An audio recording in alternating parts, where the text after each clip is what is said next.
Il est 20h10, Jean-Baptiste Marty du service police-justice est avec nous dans ce studio. Jean-Baptiste et Claude Moniquet, consultant européen, spécialiste du renseignement et des mouvements terroristes. D'abord peut-être pour revenir sur ce qui s'est passé à Mulhouse aujourd'hui, cet homme qui a sorti son poignard, Jean-Baptiste Marty, qui a sorti son couteau, semble-t-il, et je parle sous votre contrôle, il venait d'aller au commissariat pour pointer.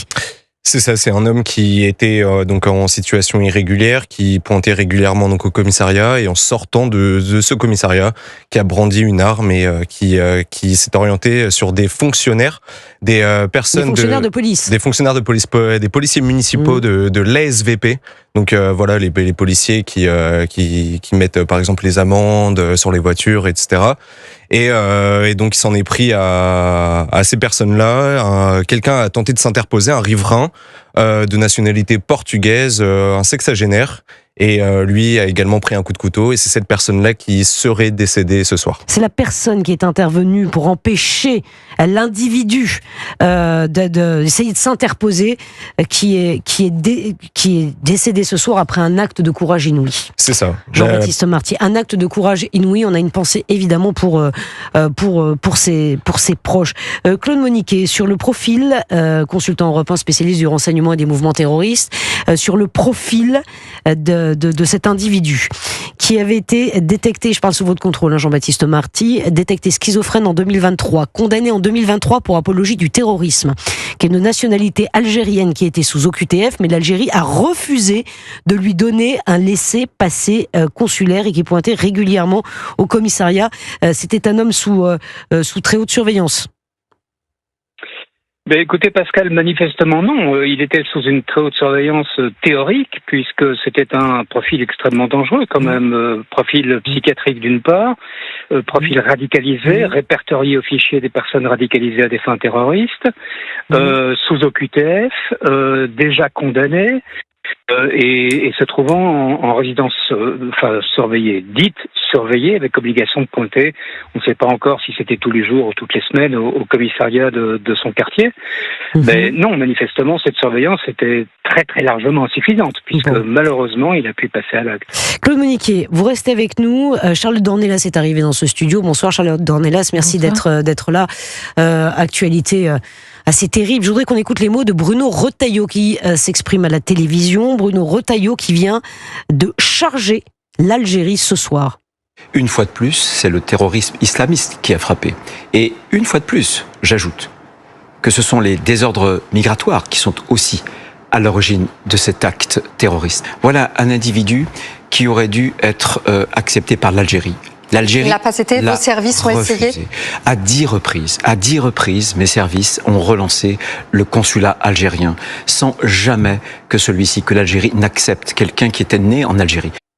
Charlotte Dornelas, juste un mot avant de reprendre Claude Moniquet. Vous venez d'entendre les mots du ministre de l'Intérieur qui évidemment est choqué et qui rend l'Algérie responsable de la situation. Elle aurait dû récupérer cet homme 10 fois. C'est énorme, 10 fois, 10 laissez-passer consulaires qui ont été refusés. En fait, c'est 10 demandes de laissez-passer consulaire, parce que cet homme, apparemment, comme c'était c'était un cas de terrorisme, c'est plus 90 jours en centre de rétention administrative, mais 180. Il a passé 180 en CRA, et simplement, à la fin, vous êtes obligé de le libérer, puisque vous avez dépassé le délai. Et c'est dans ce délai-là que les services de l'État, en l'occurrence les préfectures, réclament au pays d'origine des laissez-passer consulaires en l'absence de documents d'identité à jour. Et en effet, à 10 reprises, ce document... Moi, je vais vous dire une chose, ça m'étonne pas du tout. Tous les juges des libertés de la détention et les préfectures, donc les juges de la liberté de la détention, vous savez, qui jugent régulièrement du bien fondé de la prolongation de la rétention, l'un comme les préfectures vous disent qu'il n'y a pas de collaboration de la part des consulats algériens. On en a ouvert 2 encore en plus des autres ces dernières années, et que la plupart du temps, ils ne répondent tout simplement pas aux demandes. Ils font les morts devant les demandes des préfectures sur leurs ressortissants. Donc c'est pas étonnant, c'est exaspérant, mais c'est pas étonnant malheureusement ce que raconte Bruno Retailleau ce soir. Jean-Baptiste Marty. Ce que l'on sait sur ce dossier, c'est que l'Algérie a refusé le laissez-passer consulaire de cette personne, bien que cette personne reconnaisse sa nationalité algérienne. Exactement. C'est ça. Charlotte Dornelas, c'est incroyable ça. Ah bah Donc oui, il dit je suis bien algérien, mais l'Algérie dit non, on n'en veut pas, et l'Algérie a le pouvoir de dire non, on n'en veut pas. Ah ben non, mais c'est-à-dire qu'elle s'est octroyé un pouvoir supplémentaire ces derniers jours. On a vu dans certaines affaires que même en possession d'un passeport biométrique ou d'une carte d'identité algérienne à jour, dans les deux cas des fameux influenceurs algériens ces derniers temps que Bruno Retailleau a cherché à expulser vers l'Algérie, même là, l'Algérie a refusé de les prendre sur son territoire, alors que là, pour le coup, elle a interdiction absolue. Donc vous imaginez bien qu'au moment où on lui demande de reconnaître officiellement son ressortissant, elle peut dire oui, il se déclare algérien, et moi je pense qu'il ne l'est pas, ou j'ai pas envie de le reprendre sur mon territoire. Ce qu'on constate, c'est que les autorités algériennes font un peu ce qu'elles veulent en réalité avec les ressortissants qu'on leur demande de reprendre, surtout ces derniers mois. Claude Moniquet, consultant européen, spécialiste du renseignement et des mouvements terroristes. Un mot sur le profil effectivement de cet homme. Il était fiché au FSPRT. Ça veut dire quoi exactement, et qu'est-ce que ça engendre? Alors, il y a plusieurs fichiers sur lesquels on peut retrouver des terroristes. Il y a aussi un fichier des personnes condamnées. Il y a évidemment les fichiers S dans lesquels on trouve entre autres des terroristes, mais le fichier S, c'est un simple instrument de recherche qui signale aux policiers, aux gendarmes qui viendraient à contrôler une personne qu'elle est connue, défavorablement connue bien sûr, et donc on pose une série de questions: avec qui se déplace-t-il, où va-t-il, d'où vient-il, dans quel véhicule, immatriculation du véhicule, etc. Le fichier des personnes radicalisées est beaucoup plus sérieux, puisque c'est un fichier d'activistes extrémistes, entre autres des islamistes, pas seulement, mais entre autres et majoritairement des islamistes. C'est un fichier qui compte à peu près environ 25 000 noms, dont 4 à 6 000 sont considérés comme étant ce qu'on appelle le haut du spectre, donc des gens susceptibles de passer à l'acte à n'importe quel moment, des gens dangereux. Alors, à l'heure actuelle, moi je ne sais pas si cet homme était dans ce haut du spectre ou pas, mais il était quand même présent dans ce fichier qui est un instrument extrêmement important. Mais si vous permettez, je voudrais rebondir sur ce qu'a dit Charlotte Dornelas. On a la chance d'avoir un ministre de l'Intérieur, et je ne cherche pas une position ministère en disant ça, qui est exceptionnel, qui a la volonté. Mais manifestement, aujourd'hui, cette affaire le dépasse. Il faut prendre des sanctions contre l'Algérie, il faut prendre des mesures de rétorsion. Et ça, c'est un problème qui doit être décidé au niveau de l'Élysée et de Matignon. Et il faut du courage politique pour ça. Et malheureusement, je ne suis pas sûr que le courage politique soit au rendez-vous. Alors ça, effectivement, la question d'Algérie, on la pose régulièrement, et pas que pour cette affaire de terrorisme ce soir. Juste un mot, peut-être Jean-Baptiste Marty, que va-t-il arriver à cet individu? Que va-t-il se passer maintenant? Désormais, il est en garde à vue. Il va devoir répondre de ses actes. Voilà, on sait qu'il a crié Allah Akbar au moment de passer à l'acte. Donc c'est le parquet national antiterroriste qui va reprendre l'affaire, et donc il va être placé en garde à vue pendant 48 heures. Il va devoir expliquer un peu son geste, et ensuite voilà. Alors on dit qu'il est schizophrène, Claude Moniquet. Cet homme pourrait aussi être reconnu pas responsable de ses actes, irresponsable. Il pourrait, mais ça n'est pas certain. Ce sont les psychiatres qui décideront évidemment en fonction de son profil sanitaire, de son profil psychiatrique. Mais effectivement, s'il est reconnu responsable de ses actes, il relève évidemment de la cour d'assises spéciale, puisque c'est un acte de terrorisme. C'est un assassinat, plus au moins 2 tentatives d'assassinat. Donc on peut penser, on peut espérer, et c'est très probable, qu'à l'issue des procédures, ce serait une condamnation à perpétuité. Charlotte Dornelas, vous dites qu'il avait déjà été condamné en 2023 pour apologie du terrorisme. Oui, donc il avait été reconnu pénalement responsable, puisqu'il avait été condamné. Il n'y avait pas eu d'alternative, on va dire, au jugement. Alors après, vous savez, c'est pas sur le temps long, la reconnaissance de l'irresponsabilité pénale. Il peut être là aujourd'hui, reconnu dans une bouffée schizophrène, puisqu'il avait été diagnostiqué schizophrène. Mais enfin, il y a plusieurs éléments. Il va y avoir des expertises et des contre-expertises qui vont s'inviter, et j'ai envie de dire, ça change pas grand-chose au débat. Voilà pour Mulhouse. Il y a une autre actualité ce soir, et c'est pour ça que c'est extrêmement dense. Monsieur Matou, bonsoir. Bonsoir. Adrien Matou, non, il y a écrit chef du service politique, vous ne l'êtes plus. Vous êtes directeur adjoint de la rédaction de Marianne. Je vous jure qu'il avait écrit chef du service politique à Marianne. Directeur adjoint. Voilà, directeur adjoint. C'est de l'actualité très dense, évidemment, ce soir, avec cette attaque terroriste. Hein. C'est Emmanuel Macron qui a qualifié les faits d'attaque terroriste islamiste. Et puis, d'un autre côté, il y a aussi, je voudrais qu'on en parle, de l'affaire Amra, puisque nous avons arrêté l'homme le plus recherché de France, Mohamed Amra, qui a été arrêté en Roumanie 9 mois après son évasion d'un fourgon pénitentiaire dans des circonstances épouvantables. C'était une attaque d'une violence sans nom qui avait fait 2 morts parmi les agents pénitentiaires. Peut-être Jean-Baptiste Marty, que savons-nous ce soir exactement des circonstances de l'arrestation de Mohamed Amra? Parce qu'on sait que c'était Mohamed Amra était en filature, donc c'est-à-dire qu'il y avait des personnes du renseignement français qui le suivaient activement, et ils avaient retrouvé un numéro, un portable qui correspondait un peu aux informations de Mohamed Amra en Roumanie depuis à peu près 1 mois. Et il y a un appartement également qui était activement surveillé depuis quelques semaines. Et donc Mohamed Amra, voilà, après maintes et maintes filatures, a été reconnu par ces personnes du renseignement qui étaient autour de lui et qui le surveillaient. Et voilà, ils ont procédé à son interpellation cet après-midi en corrélation bien sûr avec les autorités roumaines. Bruno Retailleau, le ministre de l'Intérieur, s'est exprimé à ce sujet. Il y a eu une coopération absolument exemplaire avec la Roumanie. J'avais dit il y a quelques mois, certains avaient trouvé mes propos un peu forts, j'avais dit ça prendra du temps, mais on l'aura. Eh bien ce soir, on l'a eu. Et ce que je veux dire à tous ces narco-racailles, à tous ces criminels de grand chemin, c'est que partout nous les traquerons, nulle part ils seront en sécurité. Partout nous le traquerons, nulle part ils ne seront en sécurité. Claude Moniquet, 9 mois de cavale, il n'a pas été repéré. Alors il y avait Interpol effectivement qui était prévenu de la cavale de cet homme, Mohamed Amra. Il a été retrouvé en Roumanie. 9 mois, ça paraît très long. Il a dû bénéficier d'appuis importants pour pouvoir se planquer comme ça pendant 9 mois. Alors honnêtement, pour un criminel professionnel de haut niveau comme Amra, c'est pas très long. Il y a des cavales qui durent des années, hein, parfois même des décennies. Donc 9 mois pour un homme qui avait des appuis manifestes et importants, c'est raisonnable. Je pense que vraiment ça a été même relativement vite. Il est clair que quand on voit le niveau de violence dont les attaquants du convoi d'Incarville avaient fait preuve, leur détermination, et puis quand on sait ce que coûte une cavale, hein, il faut des véhicules, il faut des complices, il faut des planques, il faut changer de planque, il faut des gens qui vous transportent, qui vous aident, il faut acheter des papiers d'identité de très bonne qualité, tout ça coûte très cher.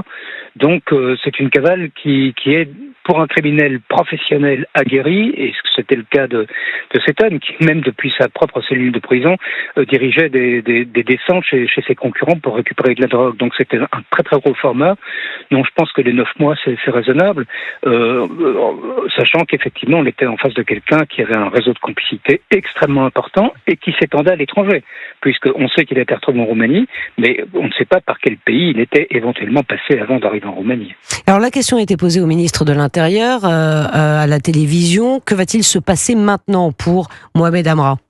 Il est à Bucarest et tout au plus, dans quelques semaines, s'il épuisait tous les moyens de la procédure juridique, il faudrait au plus 2 mois. J'espère qu'on n'en sera pas là, mais peu importe. Il est à l'abri, bien gardé, à Bucarest, en Roumanie, et nous l'avons eu.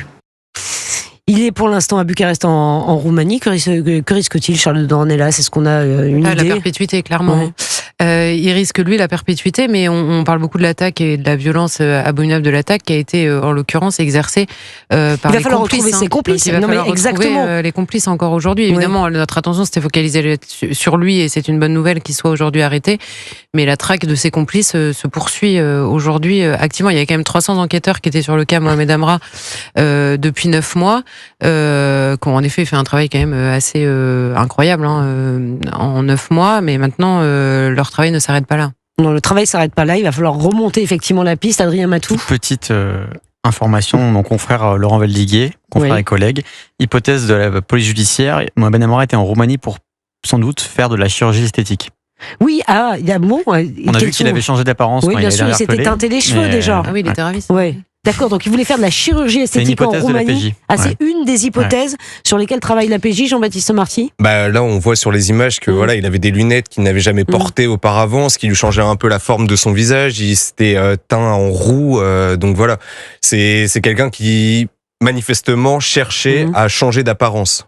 Changer d'apparence, et peut-être qu'il était en Roumanie juste pour une opération, qu'il était tout à fait ailleurs pendant les mois qui ont précédé son arrestation. Il avait loué depuis un mois un appartement en Roumanie.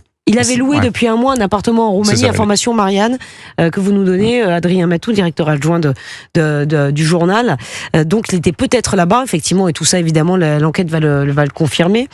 On aura certainement d'autres informations, mais c'est un énorme coup. Enfin, c'est un énorme soulagement, motif de satisfaction ce soir pour les autorités françaises. Jean-Baptiste Marty. Ce qui est intéressant dans cette affaire, c'est que les policiers avaient deux hypothèses. Soit c'était une évasion organisée par Mohamed Amra, donc voilà, avec des complices, etc. Ou soit c'était un guet-apens où on voulait on voulait la peau de Mohamed Amra, donc on le capturait et ensuite on le tuait et on ne retrouvait jamais son corps. Voilà, donc là ce soir on est fixé, c'est Mohamed Amra qui a organisé son évasion, étant donné qu'il est en vie, et donc maintenant voilà, on attend son rapatriement et ça va se faire avec les autorités roumaines désormais. Juste Claude Moniquet, quand même une question, une cavale. Enfin d'abord son évasion dans des conditions absolument spectaculaires, attaque du fourgon dans lequel il se trouvait en fait, alors ça aussi, Charlotte Dornelas, ça fera m'expliquer pourquoi excusez-moi Claude Moniquet, comment ce type d'individu, Mohamed Amra, est transféré dans un fourgon pour aller être auditionné par un juge d'instruction. C'est vrai que ça pouvait pas se faire en vidéosurveillance, ça aurait pas pris vidéosurveillance, pardon. En vidéo, c'est quand même, ça paraît dingue. Alors, ça se fait de plus en plus. D'ailleurs, il y a eu une demande d'accélération. Les magistrats aiment pas trop rendre la justice par vidéo interposée, et surtout, il faut le dire, cet homme qui était extrêmement dangereux n'avait pas été détecté comme tel par les différentes autorités. Il y avait eu un rapport de l'inspection générale de la justice dans la foulée de cette évasion désormais, puisqu'on en est certain, qui avait expliqué qu'il y avait eu des dysfonctionnements et notamment un manque de partage d'informations. Et on avait découvert à cette occasion qu'il y avait des écoutes, notamment dans sa cellule, qui révélait un détenu extrêmement dangereux, qui continuait non seulement à gérer son trafic depuis la prison, mais à commanditer des assassinats depuis sa cellule de prison. Donc un homme avec un réseau à sa botte, notamment pour commettre des assassinats, donc on est quand même dans le haut du spectre, et il n'était pas du tout considéré comme tel. Donc là, il y a quelque chose qui a péché quand même, Charlotte Dornelas. C'est incroyable que ces informations ne soient pas remontées. Oui, il y a quelque chose qui a péché, et ce que vous disiez sur la visioconférence entre les détenus, l'avocat et le magistrat, c'est exactement ce que veut faire justement Gérald Darmanin dans ces fameuses prisons de haute sécurité. Il veut justement renforcer le recours à la visio pour éviter ces déplacements des détenus de la prison au tribunal et du tribunal à la prison, en faisant prendre des risques quoi qu'il arrive. Mais là, en l'occurrence, ce qu'il faut voir, c'est que comme il n'y avait pas la détection de sa dangerosité, son escorte n'était pas particulièrement renforcée. Donc il y a un dysfonctionnement en chaîne qui avait été reconnu par l'administration, en l'occurrence à l'époque, et qui a mené au pire, parce qu'il y a un soulagement pour les autorités, mais j'imagine, et d'ailleurs ça a été exprimé par les familles des deux victimes de ce gang, évidemment. Claude Moniquet, consultant Europe 1, spécialiste du renseignement et des mouvements terroristes. Un mot effectivement sur ce dysfonctionnement majeur qu'on évoquait effectivement avec Charlotte Dornelas, c'est-à-dire qu'il n'avait pas été identifié, Mohamed Amra, comme étant un détenu extrêmement dangereux. Il y a une faille. Son profil avait été sous-évalué, ou alors bien évalué par certains, mais l'information n'avait pas circulé, ce qui revient au même à l'arrivée, puisque les mesures n'ont pas été prises. Mais des gens du gabarit qui sont, ou en tout cas qui jusqu'à l'incident d'Incarville, l'incident dramatique d'Incarville, étaient transférés de cette manière-là, il y en a tous les jours, parce qu'effectivement, il faut aller de la prison au palais de justice, etc. Et c'est pas avec des petites armes de poing que les fonctionnaires peuvent se défendre et garder la main sur leurs détenus. Là, ils ont été assaillis par des gens qui avaient des armes de guerre, des kalachnikovs. Ils ne pouvaient rien faire. Donc, je l'ai dit, Claude Moniquet, là, on a un problème de liaison. Mais on a un problème de liaison, mais bon, pas de regret. Il n'a pas de regret, il fallait arrêter parce qu'il est quasiment 20h30. Merci beaucoup Claude Moniquet, consultant européen et spécialiste du renseignement et des mouvements terroristes. Merci Jean-Baptiste Marty du service police-justice d'Europe 1.